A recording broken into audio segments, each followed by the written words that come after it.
Aquarians, let's see 15 फरवरी 2024 के लिए divine message, God is guidance, universal message क्या है आज। यूनिवर्स आपको क्या कहना चाहते हैं, आपको क्या गाइड करना चाहते हैं। लेट्स सी एक्वेरियस, ये जो गाइडेंस है ये आज के दिन के लिए हो सकता है, 15 फरवरी के लिए हो सकता है, या फिर ये आपकी ओवरऑल एनर्जी के लिए गाइडेंस हो सकता है। जिस भी सिचुएशन में आप हो उसमें आपको अभी क्या करना चाहिए, ठीक है। कल मैंने एक स्पेसिफिक पर्टिकुलर गाइडेंस की रीडिंग भी पोस्ट की है। अगर आप किसी सिचुएशन में सच में कोई सवालों के जवाब तलाश रहे हो तो आप उस वीडियो को ज़रूर देखिएगा। मैं ऐसा मानती हूँ कि काफ़ी लोगों को उनके सवालों के जवाब उस वीडियो के थ्रू मिल जाएंगे। सो यहाँ पे जो पहला कार्ड है 15 फरवरी के लिए वो है शार्क,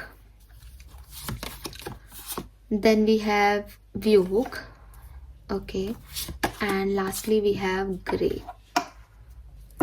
और ओवरऑल एनर्जी है यहाँ पे विच फायर नंबर 16।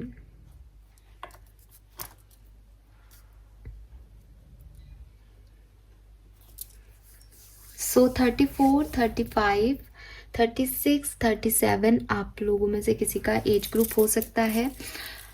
8 नंबर, 7 नंबर, 10 या 1 नंबर आपके लिए सिग्निफिकेंट हो सकता है। 9 नंबर भी हो सकता है, ठीक है। 7, 8, 9, 10 नंबर या 1 नंबर आपके लिए सिग्निफिकेंट हो सकता है। सो एक्वेरियस, यहाँ पे आपके लिए क्या गाइडेंस है। देखो, सबसे पहले तो यहाँ पे लाइन्स से कार्ड्स आ रहे हैं। तो सबसे पहले अगेन यहाँ पे मैंने अभी आपको एक लाइन बोली थी कि हो सकता है आप अपने सवालों के जवाब ढूंढ रहे हो, तो उस वीडियो में आपको आपके सवालों के जवाब मिल जाएंगे। और यहाँ पे जो है कार्ड है और कार्ड के अंदर मैसेज है, you already have all the answers. तो कहीं ना कहीं यूनिवर्स ने आपको जवाब जो है वो दिए हुए हैं। आप हो सकता है कि कोई जवाब तलाश रहे हो, आप अपने तरीके से चीज़ों को सोच रहे हो और बार बार यूनिवर्स से सिर्फ एक ही क्वेश्चन कर रहे हो कि ये ऐसे हो जाएगा, ये सही है, ये ऐसा ठीक है।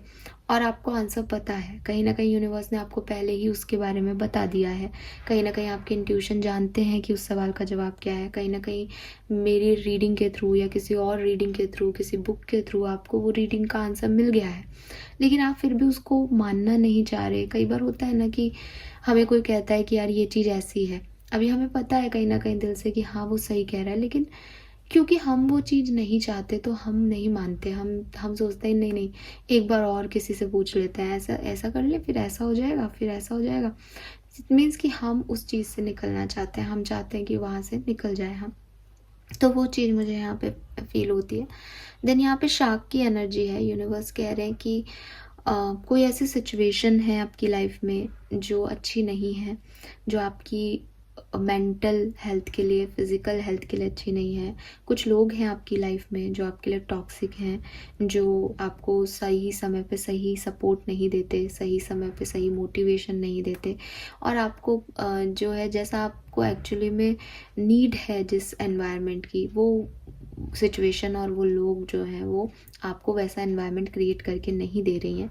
तो यूनिवर्स आपसे कह रहे हैं कि आप उस एनवायरनमेंट में क्यों हो, आप वहाँ से मूव ऑन करो, आप वहाँ को लेट गो करो और निकलो उस जगह से। आप जितना ज़्यादा समय उस पर्टिकुलर एनवायरनमेंट में उन लोगों के साथ बिताओगे उतना ही ज़्यादा गलत होता जाएगा सिचुएशन। तो आपको वहाँ से मूव ऑन करने की, वहाँ से दूर जाने की ज़रूरत है, बजाय कि आप उसी डायरेक्शन में बार बार बढ़ते रहो क्योंकि आपको लग रहा है कि चीज़ें ठीक हो जाएंगी। देन यहाँ पे एंडिंग्स आर इनएविटेबल का कार्ड है। तो यूनिवर्स कह रहे हैं कि जो कुछ भी आपने सिचुएशन, जो चीज़ें हो रही हैं वो शायद आपको लग रहा है कि वो चेंज रुक जाए, वो चेंज आप रेजिस्ट कर पाओ, उन चीज़ों को रोक लो। बट चीज़ें जो ख़त्म होनी है, जो समय है बदलना है, वो बदलेगा ही बदलेगा। आप उसे रोक नहीं सकते, आप उस पर बैन नहीं कर सकते।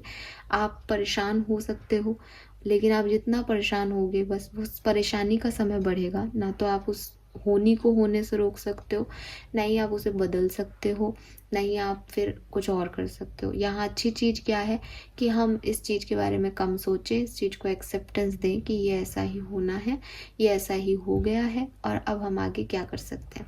तब तो हम चीज़ों को शायद सुधार लें। लेकिन अगर हम सिर्फ ये रोना रोते रहें कि ये एंड हो रहा है, ये एंड हो रहा है, ये एंड हो रहा है, ये सूरज डूब रहा है, ये दिन ख़त्म हो रहा है मेरी लाइफ से, तो फिर हम परेशान ही होंगे, इसके अलावा कुछ नहीं है, क्योंकि रात तो आएगी, है ना।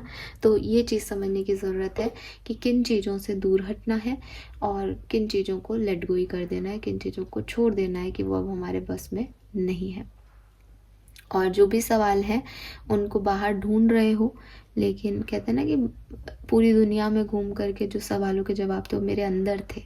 तो आपके अंदर हैं, आपको पता है, आपने चाहे बाहर से ही कभी अंदर डाले हों, उनको पता चला हो आपको कि हाँ ये चीज़ ऐसे होनी है, लेकिन आप उसे एक्सेप्टेंस नहीं दोगे, तब तक मारे मारे फिरते रहोगे, परेशान रहोगे, एनजाइटी में रहोगे।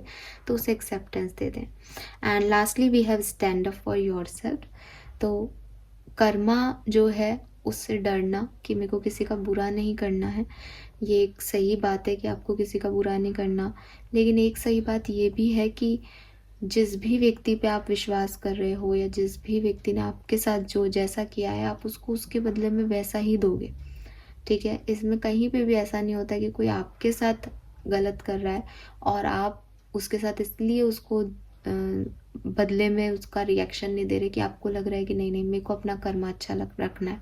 कर्मा का मतलब ये नहीं होता कि आप पूरा सहते रहो, फिर भी आपका कर्मा गलत में ही आएगा अगर आपने किसी का गलत सहा तो बिच फायर का कार्ड है कि जिसने जैसा दिया उसको वैसा ही रिटर्न बैक दे दो।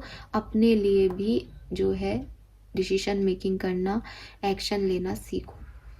तो ये एक इम्पॉर्टेंट मैसेज है आप में से काफ़ी लोगों के लिए जो कि शायद चीज़ों को बदलना नहीं चाहते, चीज़ों को चेंज नहीं करना चाहते, ख़राब सिचुएशंस को भी झेल लेते हैं, एडजस्ट कर लेते हैं, अपने लिए आवाज़ नहीं उठाते।